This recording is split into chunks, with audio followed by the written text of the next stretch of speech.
Good morning, everybody. It is 10 a.m. here in Portland, Oregon, and I thought I'd slide right on in to do a live book tag. So, welcome to this live book tag extravaganza. That's my new thing. I am doing the book buffet tag. So, this is from the Feasting Females, as you can see in the description. And I've got several other tags that came before, that I was tagged in before this, but this is time sensitive. August is the month that they're doing the group read and the challenges and all the sort of things involved with the book buffet. They've even got an Instagram account especially set up for this. So I thought it was a bit time sensitive and I needed to get on it before the month was more than halfway through, since we're halfway now. So, book buffet tag. I have,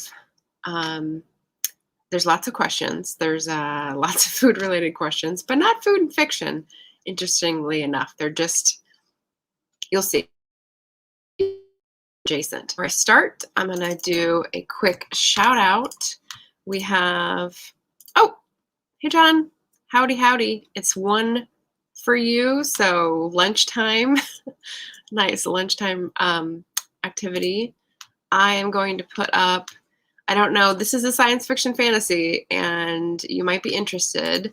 This is the She Who Became the Sun book, and I just wanted to point out to people that the author of that is going to be talking with Mark Cecil of The Thoughtful Bro on A Mighty Blaze. So I've just popped that up there in the chat.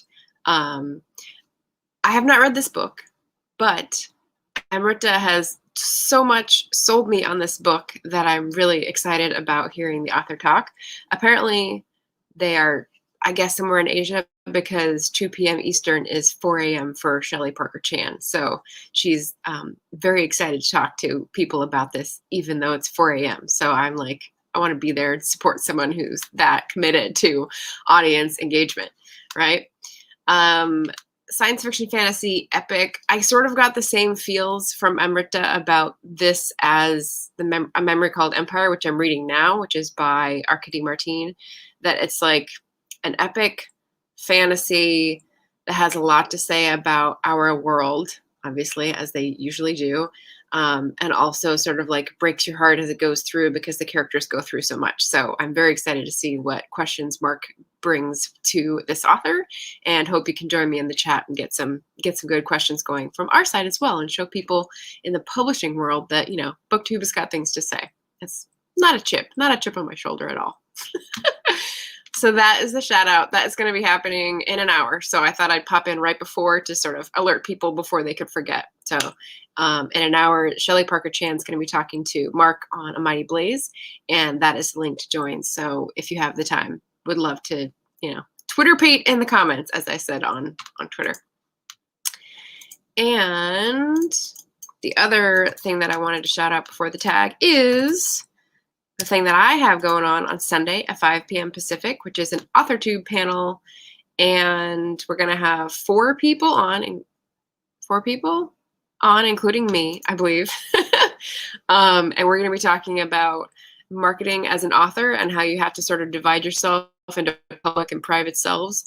So hopefully that'll be interesting to people beyond just authors, because you got to know it's weird to have a public persona. To some extent, we all have this with social media, and it's interesting to sort of probe the, not ethical issues, because that's like moral philosophy crap, but just like mental health issues and just decision-making process, which I thought was interesting. So we'll get to talk to a few authors about that. Alan is on. Thank you, Alan. Love the thumbnail. I've decided to go with a different look for the live tags. I'm doing thumbnails for live things before they happen. So we'll see. We'll see if it catches on or, I don't know, sticks with me. So yeah, so that is the 2 shout outs for today, one for Sunday. So hope you guys can tune in for those, and away we go. So the book buffet from the Feasting Females, which are Amrita, Amy, Amrita, Amy, Rosie, And how did I just forget this? Bookmarks and breadsticks. Kim. Okay, there we go. And their first question is called The Appetizer, a short story, novelette, or novella that you wish could be expanded into a full-length novel or get a novel-length sequel. And I tried very hard on this one. And I have question marks because I even went back onto Goodreads because I don't hang out on Goodreads much anymore, but they have my old books. Alan says, I'm on a Zoom break from Nara, so I've got to get back. Catch you later. Okay. Thanks, Alan, for popping in. I went back to Goodreads to go number of pages, sort by shortest, and of course there's a bunch of unknowns that pop up, but also kids' books. I put kids' books on there because I wanted to remember what some of my favorites were. But the first novella or short story thing was a romance called McCormick's Lament by Joe Barrett that I rated very highly. And the next, like by screen 10, was The Bookshop by Penelope Fitzgerald. So those are the closest I could come to things that I really liked that were very short. I don't tend to like short stories and novellas because they don't tend to be as satisfying to me as novels. So that's the best I can do for an appetizer. So this is what I mean by they're not really about food in fiction. They're about the idea of food, but adjacent to fiction. Okay, question 2, salad bar. Pick 3 ingredients that would be in your ideal book salad. Okay, so this was fun. I have no idea if any of my favorites actually tend to these 3 things, but I'll put them out there anyway because I like all of them. 1, a rich, indulgent description or rich, indulgent descriptions of food and clothing. So if you know me, you know I love historical fiction, and often this leads to big descriptions of clothing, costumes. Fantasy does that too sometimes. And, you know, fiction doesn't do that too often with food. So I love, for a long time, the closest I've come to a really richly described food in fiction was The Thief Taker by Janet Gleason. And it's not a book about food, but the main character is a cook and she thinks through her daily tasks of food making in the 18th century. And I love it. I love it. So this is going to be my only reference to like an actual food and fiction book. Number 2, wry humor. I love sort of side-eye or cutting humor or wry humor in certain situations. And so that's got to be in the book. And number 3, people overcoming distrust to find happiness. So that's like the sort of more overarching trope, although it's not a trope, that I love to see in books. And so yeah, I don't know if anyone knows books that have all 3 of these, but maybe my favorites tend to have them. Yeah. All right, question 3, the DOSA Station, a slim volume that packs a significant punch. Okay, and I'm gonna go,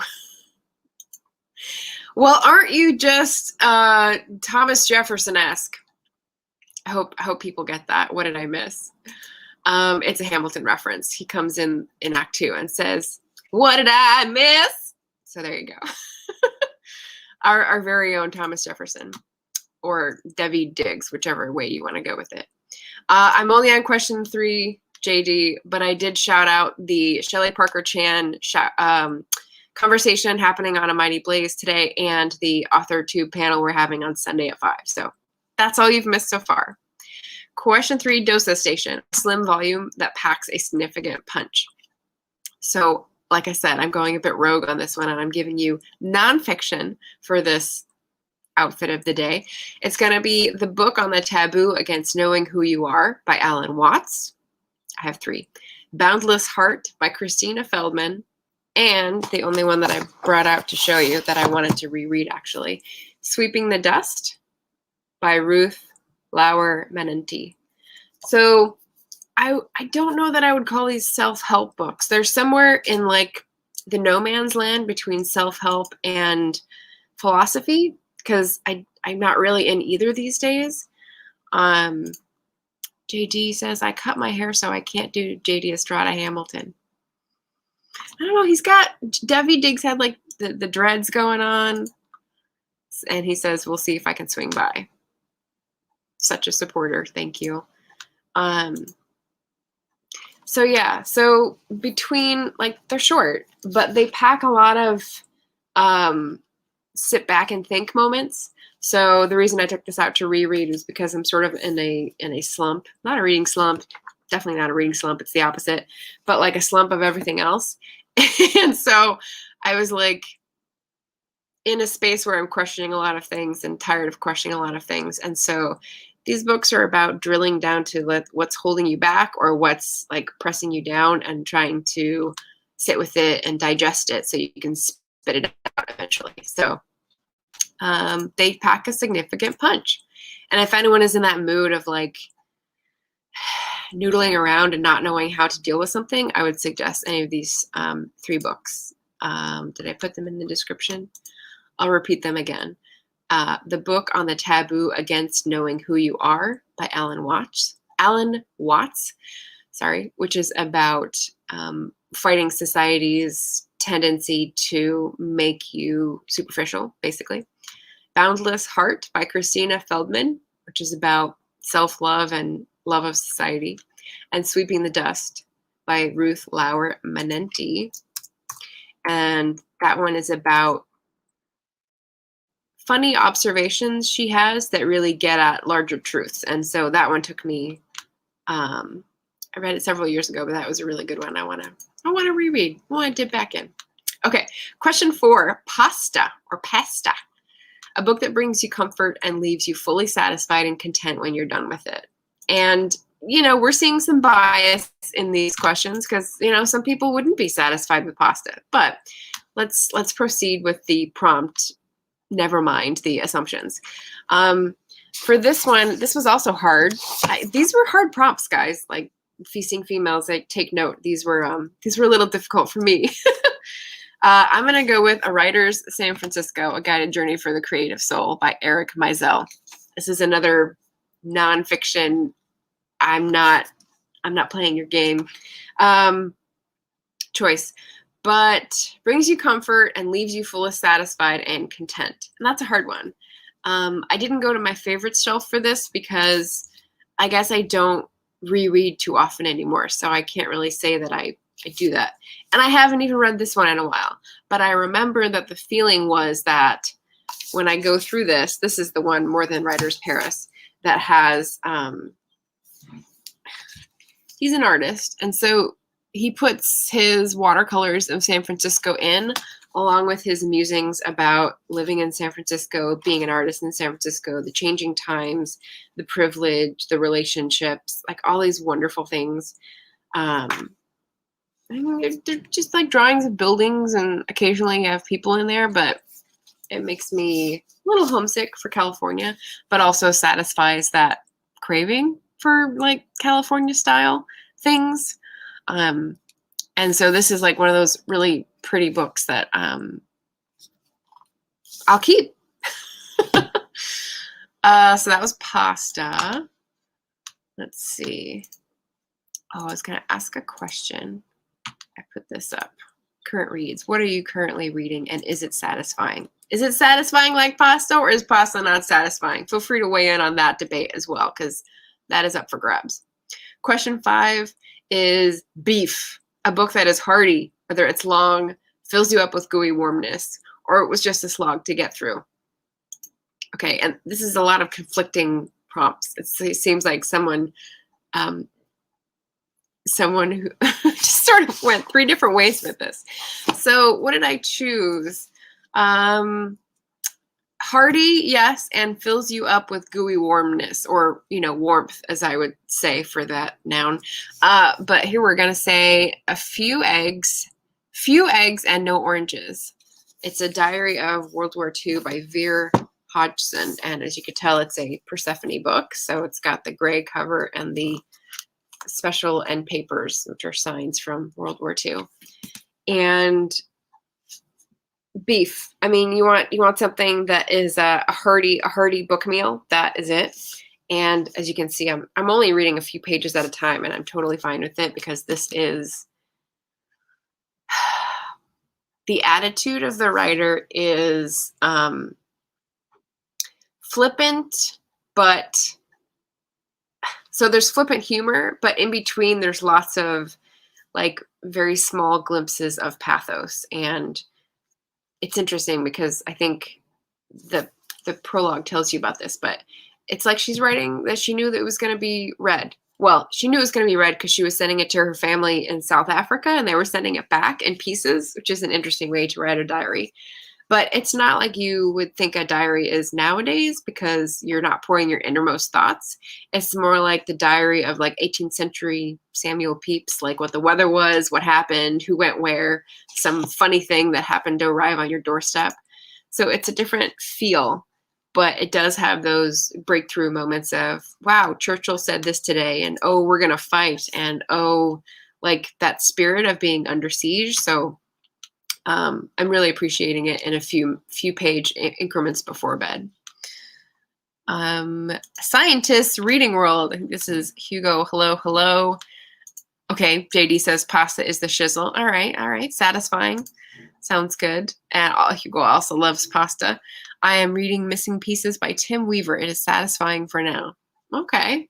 I don't know the title or the author, so I'm glad it's satisfying. Next prompt is bread. Yes. So if Danny stops by and sees this, like bread, yes. Something you and your friends fight over while waiting for your dinner is the bread basket. Talk about a book you fight with other people about. And here's the controversy. Here's the controversy, guys. I don't have it because I don't want to read it, but I've heard plenty of people on BookTube talk about A Confederacy of Dunces by John Kennedy O'Toole.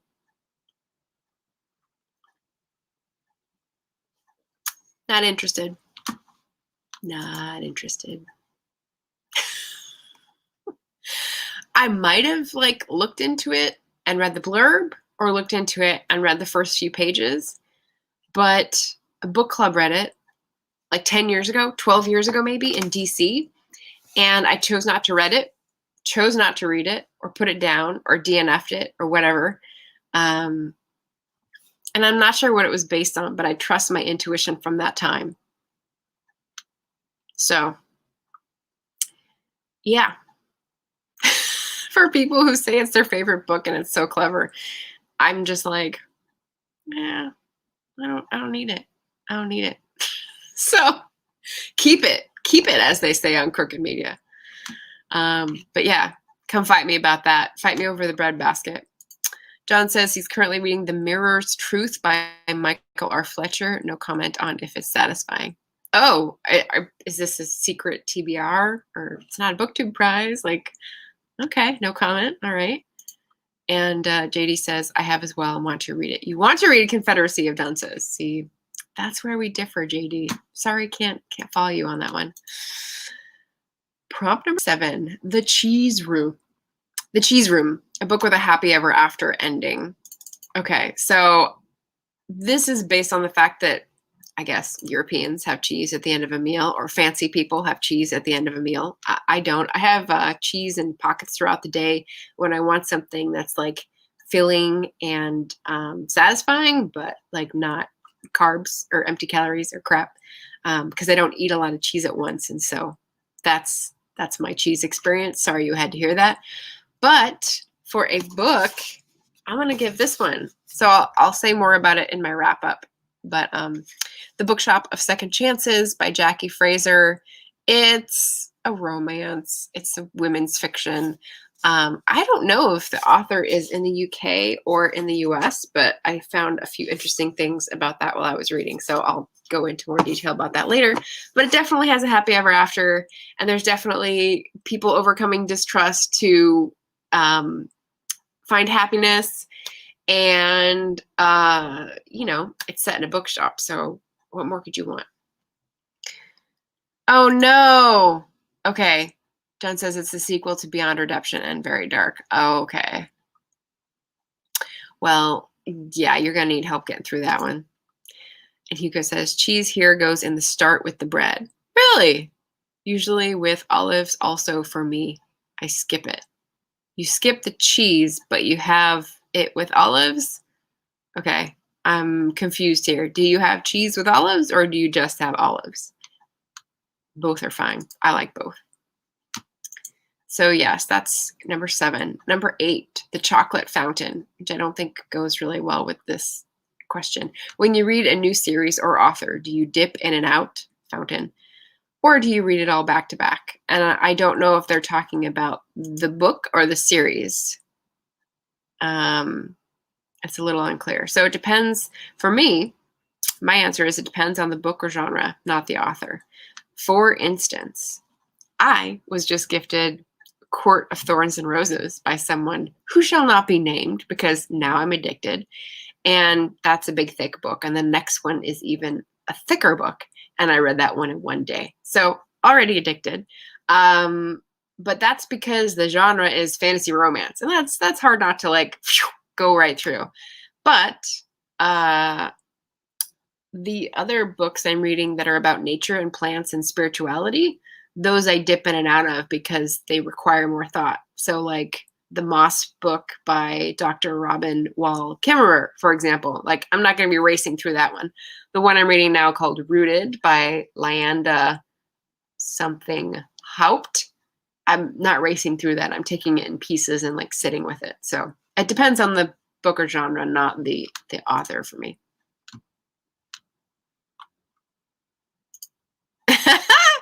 Katya's here. Yay. Hi, Katya. I missed the cheese experience as I just joined, but I made a live again. Woohoo! Sweet. Katya and I are going to be discussing a memory called Empire next week, and I'm so excited. I'm about halfway through it, and it's like so good right now, so I'm very excited for that. All right, JD weighing in with chocolate fountains are gross. Okay. I've been near one, but I've never like drunk from one, like put a cup in. I don't know. There's a fancy chocolate place in Union Square in New York City, and that's the one I went to. I don't know. It looked cool, but that's how I'd interpret that. Gross. Okay. It is unclear. Thank you for validating my choices. Haha, now I'm addicted. Well, I don't know if it'd be your kind of book.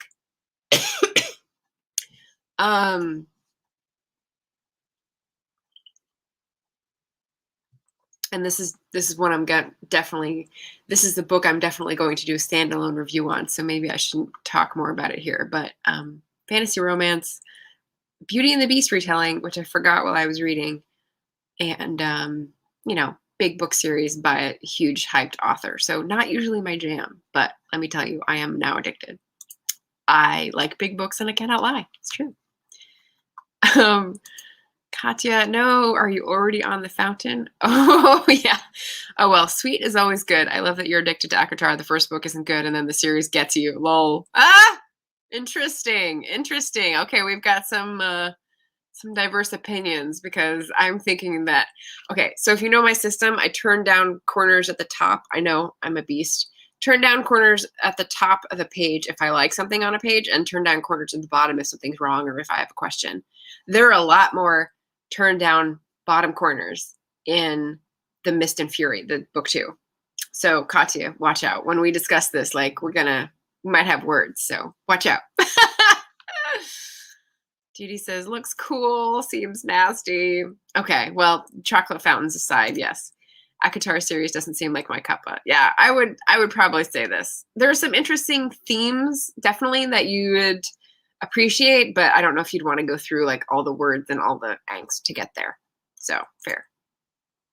Katya says, I read on thinking I'll read these because I can laugh at their cheesiness, and then I'm all sucked in by the melodrama, and it's like, oh wow, that'll teach me. Lol. Huh, interesting. Yeah, there is, I mean, but it's not as melodramatic as others I could name. And I don't know, I can't remember, Katya, if you did you read Priory of the Orange Tree? And did you think that was melodramatic? Because I would have said no for the most part. They did a really good job of making it feel more epic. I mean, what is the difference between epic and melodrama, right? Like, it's the same things happening with slightly different writing style, I think. I mean, unless you get into plot and overarching things. So let me know your thoughts. Judy says, might be wrong. Yeah. I mean, what was the last fantasy romance that you read, JD? And Katya hasn't read Priory yet. Okay, still on the massive TBR. Is there a specific month for like a tome topple, or is that just an ongoing thing? Because I don't think there is a specific time for that, but yeah, that would be good. That would be good to hear your thoughts about it. I'd be very curious. All right, I'm at the chocolate fountain. I've discussed the difference in my answer there. So the only thing that's left is tagging people. So I'm gonna go ahead and tag, put them in my chat here. Amy at A Star Reads. I think she'll be doing a hilarious version of this.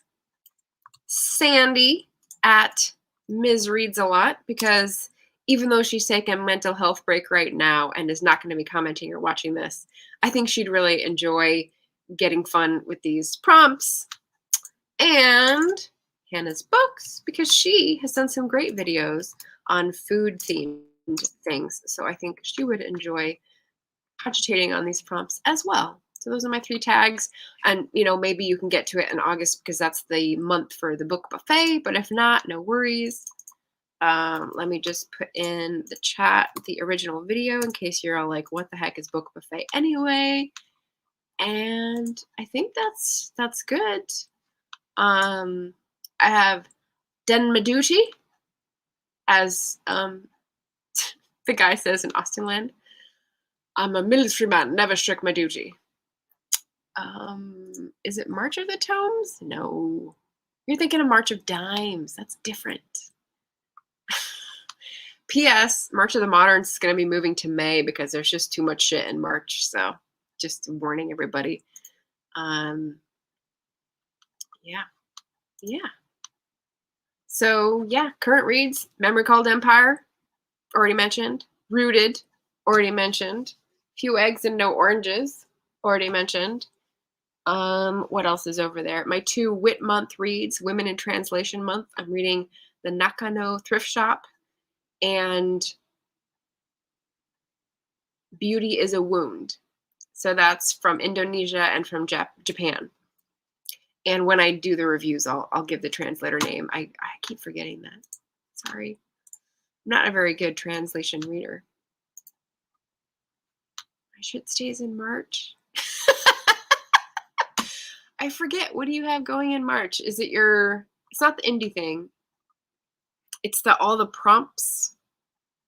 It's like the Instagram prompt thing. I can't remember. March is so far away. Who remembers March?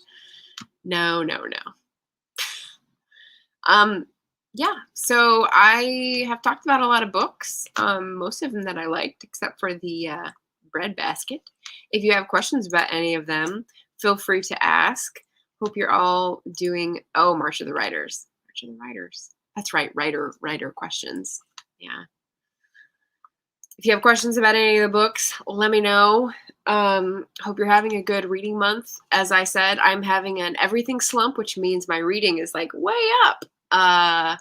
And you know, we're gonna be happy about that. Call that a win. And as I said, we've got 2 things coming up in half an hour now. We've got Shelley Parker Chan's conversation with Mark on A Mighty Blaze. So feel free to join me in the chat for that. SFF Epic fans. And next Sunday at 5, we've got an AuthorTube panel with Sandy Golston and Marilyn Mendoza, the baby boomer booktuber, and Sarah DeVello, my friend from Mighty Mysteries on A Mighty Blaze. So we've got some worlds colliding, which should be great. Hope you can join for that. And that's all I've got for today. So hopefully see you again soon. Thanks for joining and talking books with me. And I want to say, would it kill you to call your mother? But that's Courtney's line. So anyway, thanks everyone for joining. Happy reading, and I'll see you again soon. Bye.